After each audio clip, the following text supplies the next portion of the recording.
Kristus ada di tengah-tengah kita, lebih utama dari segala sesuatu.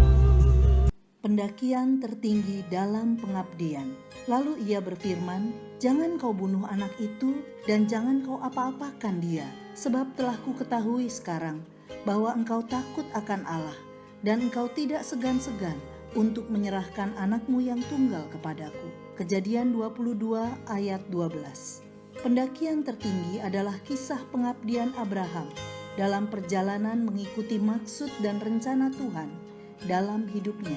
Abraham bukanlah seorang yang sempurna dalam mengikut Tuhan, namun ia setia dalam penyerahannya kepada Allah. Ia melakukan apa yang diperintahkannya, sehingga segala rencana penyelamatan Allah bagi dunia terlaksana.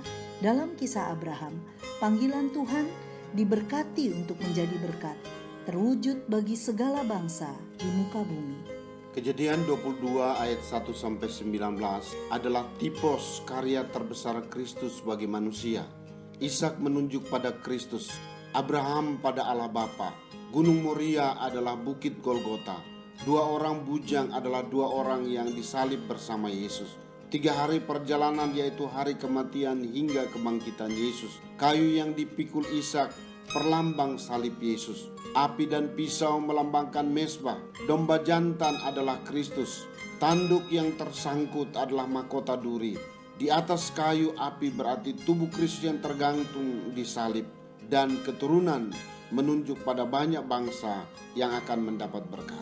Dalam kesempatan ini kisah Abraham akan memberi pembelajaran berharga bagi kita untuk hidup pada masa kini, untuk senantiasa tinggal dalam ketaatan penuh kepada Allah sebagai wujud pengabdian kita kepadanya. Beberapa hal yang perlu kita renungkan akan menolong menjalani pendakian tertinggi pengabdian kepada Allah. 1. Arti pendakian tertinggi. Panggilan Abraham dimulai dari panggilan mulia Allah baginya. Di dalam Kejadian 12 ayat 1-3, Abraham mengambil keputusan untuk menaati Allah dengan meninggalkan zona nyaman, yaitu kemapanan di tanah Ur. Dalam perjalanan menuju ke negeri yang akan ditunjukkan Tuhan, ia mengalami masa kelaparan yang hebat. Namun Alkitab mencatat, Abraham tidak berbalik untuk kembali mendapatkan kenyamanan, melainkan ia tetap menjalaninya dalam pimpinan Tuhan.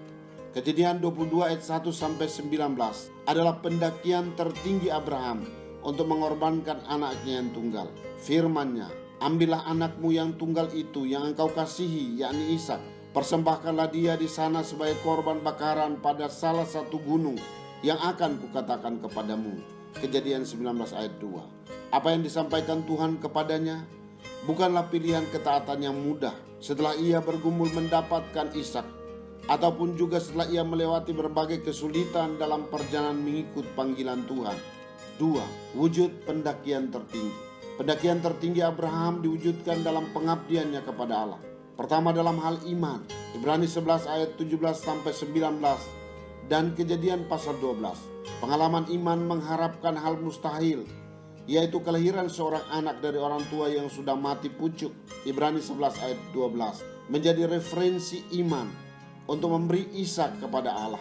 Pernyataan Allah, "Engkau tidak segan-segan untuk menyerahkan anakmu yang tunggal kepadaku." Ayat 12 menunjukkan kualitas iman yang dilakukan tanpa pertimbangan lain. Kedua, dalam hal ketaatan.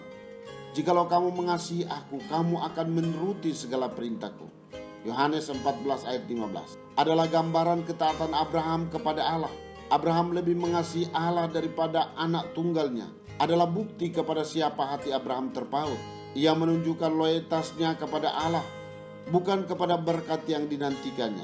Ia dapat saja bertanya kepada Allah tentang janji keturunan yang banyak, tetapi Abraham tidak melakukannya. Ia tidak bertanya apa-apa, tetapi hanya taat. 3. Hasil pendakian tertinggi. Pendakian tertinggi mencapai hasil demikian.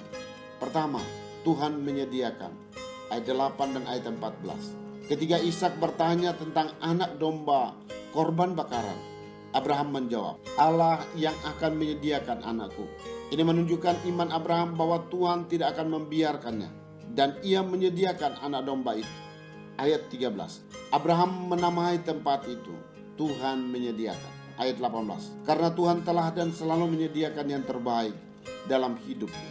Kedua, janji Tuhan diteguhkan. Ayat 17 sampai ayat 19. Kembali pada janji Tuhan kepada Abraham dalam Kejadian pasal 12. Demikian ayat 17 ayat 19, hal itu diteguhkan kembali. Ini menunjukkan bahwa Allah tidak pernah ingkar janji. Perjanjiannya dengan setiap orang yang percaya kepadanya dapat teruji, karena itu tidak ada alasan untuk tidak mempercayainya. Sahabat Iktus yang dikasihi Tuhan, para pahlawan iman selalu belajar dari pengalaman iman di masa lalunya, dan hal ini dapat menjadi pelajaran berharga bagi kita. Keyakinan bahwa Tuhan selalu menuntun kita pada hal yang baik dan menyediakan segala sesuatu yang dibutuhkan tepat pada waktunya bukanlah hal yang mudah. Bahkan untuk menaati Allah tanpa pertimbangan lain, tanpa bertanya-tanya, tanpa protes, melainkan sebagai bukti pengabdian kepadanya. Saya menginginkan naik ke level yang lebih tinggi lagi dalam perjalanan iman saya. Itu berarti saya bukan hanya harus belajar beriman untuk mendapat yang terbaik dari Tuhan, melainkan beriman untuk memberi yang terbaik bagi Tuhan. Saya terus memikirkan, pemberian terbaik apa yang Tuhan inginkan dari saya? Melangkah dalam ketaatan kepada Tuhan dengan mengimani kasih dan penyertaan-Nya yang tidak pernah berkurang dari hidup saya. Sahabat Iktus yang dikasihi Tuhan, pengalaman iman seperti apa yang dapat menjadi referensi buat saya dalam pengabdian kepada Tuhan? Pemberian terbaik apa yang Tuhan inginkan dalam pendakian tertinggi sebagai pengabdian kepadanya? Keyakinan apa yang saya miliki ketika saya memberi pemberian terbaik saya? Tuhan Yesus, saya menyadari panggilan tertinggimu dalam hidup saya adalah diberkati untuk menjadi berkat. Karena itu saya bersedia menaatimu untuk melakukan apa saja agar tujuan ini tergenapi dalam hidup saya. Bahkan untuk sesuatu yang saya sayangi, yang menjadi kebanggaan saya atau milik saya yang terbaik. Saya sedia memberikannya demi mencapai tujuanmu bagi keselamatan bangsa-bangsa. Saya ingin mata saya hanya terpaut kepadamu Tuhan dan bukan kepada segala berkat-Mu. Ini semua saya lakukan karena Engkau telah rela mati dan bangkit untuk keselamatan saya. Amin. Karena Yesus Kristus adalah Allah telah mati bagiku, maka tidak ada pengorbanan yang terlalu besar untuk kupersembahkan baginya. Kristuslah